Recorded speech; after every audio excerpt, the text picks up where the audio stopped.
যে নারী রান্না করার সময় তিনটি কাজ করবে ওই নারীর কপাল খুলে যাবে। আল্লাহ পাক রব্বুল আলামিন ওই নারীকে সম্পদশালী বানিয়ে দিবেন। আল্লাহ পাক রব্বুল আলামিন ওই নারীর ঘরে বরকত নাজিল করবেন। ওই নারীর ঘরে আল্লাহ পাক রব্বুল আলামিন রহমত নাজিল করবেন। অনেক মা বোনেরা এখন কিন্তু সংসারের ভিতরে সুখ চান, শান্তি চান, ঘরের ভিতরে রহমত চান, বরকত চান।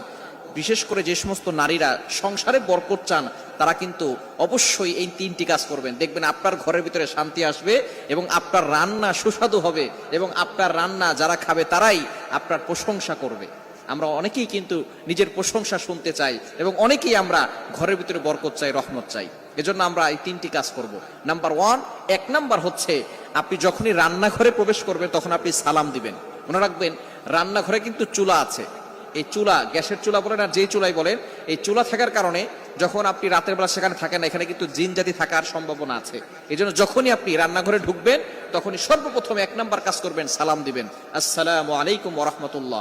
কেউ থাকুক আর না থাকুক, ঘরে যখনই প্রবেশ করবেন, যদি ঘরে কেউ নাও থাকে তারপরে সালাম দিবেন, কারণ ঘরের ভিতরে অনেক সময় শয়তান থাকে। আপনার সালাম দেওয়ার কারণে সেই শয়তান সেখান থেকে বের হয়ে যাবে। শয়তান আপনার ঘরের ভিতরে আর বসবাস করতে পারবে না, সেখান থেকে শয়তান বের হয়ে যাবে। আল্লাহ পাক রব্বুল আলামিন নিজে বলে দিয়েছেন, কোরআন খুলেন, আল্লাহ পাক রব্বুল আলামিন বলছেন 18 নম্বর পারা 17 নম্বর পৃষ্ঠার 13, 14, 15 নম্বর লাইন, সূরাতুন নূরের 61, 61 নম্বর আয়াতে রব্বুল আলামিন বলেন, ফাইদা দাখালতুম বুয়ুতান ফাসাল্লিমু আলা আনফুসিকুম তাহিয়াতাম মিন ইনদিল্লাহি মুবারাকাতান তাইয়্যিবা।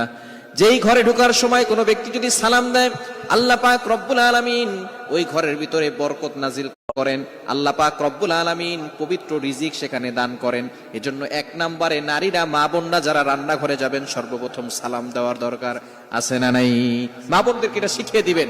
আপনারা বাসায় গিয়ে মেসেজ পৌঁছে দিবেন, মা বোনরা যারা আছে 1 নম্বরে তারা রান্নাঘরে ঢোকার সময় সালাম দিবে। নাম্বার 2, দ্বিতীয় নাম্বার হচ্ছে প্রতিটি কাজের শুরুতে বিসমিল্লাহ পড়বে। বিসমিল্লাহ পড়লে ওই কাজের ভিতরে আল্লাহ পাক রব্বুল আলামিন নিজে বরকত দিয়ে দেন।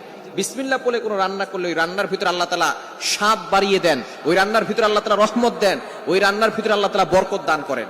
কিন্তু বর্তমান আমাদের সমাজের ম্যাক্সিমাম নারীরা রান্না করার সময় ডিজে গান শুনে, রান্না করার সময় হিন্দি গান শুনে, ইংলিশ গান শুনে, তারা ড্যান্স করে আর রান্না বান্না করে, যার কারণে ঘরের ভিতরে কোনো বরকত থাকে না। খবরদার, গান শুনবেন আর রান্না বান্না করবেন আর চিন্তা করবেন ঘরের ভিতরে বরকত নাই কেন।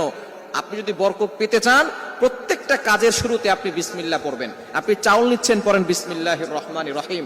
চাউল ধৌত করতেছেন, বলেন বিসমিল্লাহির রহমানির রহিম। মাছ কাটতেছেন, বলেন বিসমিল্লাহির রহমানির রহিম। আপনি গোশত ধৌত করতেছেন, বলেন বিসমিল্লাহির রহমানির রহিম।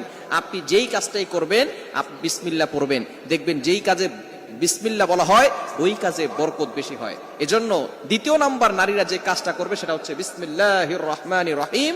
এটা পড়ে তারপরে প্রত্যেকটা কাজ করবে। আল্লাহ তাআলা ওই ঘরের ভিতরে বরকত দিবেন, খাবারে বরকত দিবেন এবং খাবারের স্বাদ আল্লাহ তাআলা বাড়িয়ে দিবেন। 3 নাম্বার কাজ হচ্ছে বেশি বেশি করে দুরূদ শরীফ পাঠ করবে। দুরূদ শরীফ পড়লে আল্লাহ বিপদ থেকে হেফাজত করেন, ওই ঘরের ভিতরে আল্লাহ পাক রব্বুল আলামিন বরকত নাজিল করেন। দুরূদের অনেক ফজিলত আছে। যে ব্যক্তি নবীজি সাল্লাল্লাহু আলাইহি ওয়াসাল্লামের উপরে একবার দুরূদ পাঠ করবে, আল্লাহ পাক রব্বুল আলামিন তার উপরে 10 বার রহমত নাজিল করবে। শুধু তাই নয়, আল্লাহ তাআলা তার 10টি গুনাহ মাফ করে দিবেন, 10টি মর্যাদা বাড়িয়ে দিবেন। এজন্য দুরূদে ইব্রাহিম, সবচেয়ে ফজিলতপূর্ণ দুরূদ হচ্ছে দুরূদ ইব্রাহিম। আমরা দুরূদ ইব্রাহিমটা পড়ার চেষ্টা করব এবং বিপদ আপদ থেকে বাঁচার জন্য, ঘরের ভিতরে বরকত আনার জন্য বেশি বেশি করে ঘরের ভিতরে দুরূদ পাঠ করব। মা বোনরা শুধু নিজেরা পড়বেন না, আপনার সন্তানকেও দুরূদ পড়া শিখাবেন। আপনার সন্তানকে শিখাবেন দুরূদ পড়লে কতটা ফজিলত হয়।